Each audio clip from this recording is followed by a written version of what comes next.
আসসালামু আলাইকুম রহমতুল্লাহি ওয়া বারাকাতুহু। আল্লাহর কাছে হাজার হাজার শুকরিয়া। আল্লাহ আমাদেরকে এই দিনটি দেখার তৌফিক দান করেছেন। আমাদের দীর্ঘ কষ্টের পরে তিনি আমাদেরকে স্বস্তির ব্যবস্থা করে দিয়েছেন। এই কারণে আল্লাহ দরবারে হাজার হাজার লক্ষ কোটি শুকরিয়া আদায় করছি।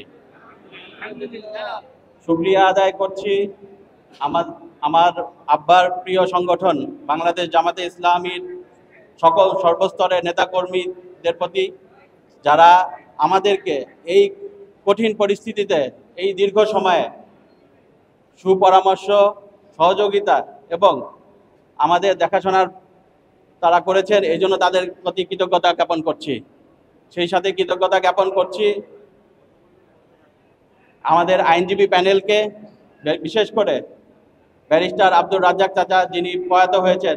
আজকের এই দিনটি দেখে যেতে পারলে তিনি সবচাইতে বেশি খুশি হতেন। তিনি সহ সকল আইনজীবীবৃন্দ যাদের অক্লান্ত পরিশ্রমের মাধ্যমে আজকের এই বিজয় অর্জিত হয়েছে, তাদের প্রতি আমরা কৃতজ্ঞতা জ্ঞাপন করছি। আজকের এই দিনটি দেখার জন্য যারা এই দেশকে পরিবর্তন সূচনা করেছেন, সেই জুলাই বিপ্লবের শহীদ, আহত এবং যারা এই আন্দোলনে অংশগ্রহণ করেছিলেন, তাদের সকলের প্রতি কৃতজ্ঞতা জ্ঞাপন করছি। আল্লাহ পাক আমাদেরকে ধৈর্য ধারণ করার তৌফিক দিয়েছেন।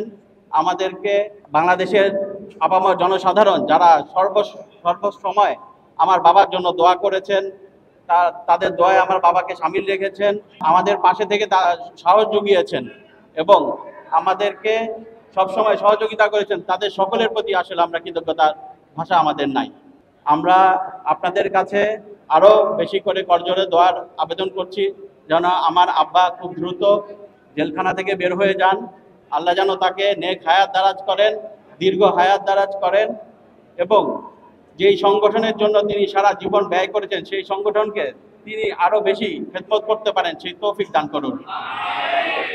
আল্লাহ যেন আমাদেরকে, আমাদের পরিবারের সবাইকে এই সংগঠনের জন্য আরো বেশি খেদমত করার তৌফিক দান করেন, সেই এই বলে আমি আমার বক্তব্য শেষ করছি। আল্লাহ হাফেজ। আসসালামু আলাইকুম।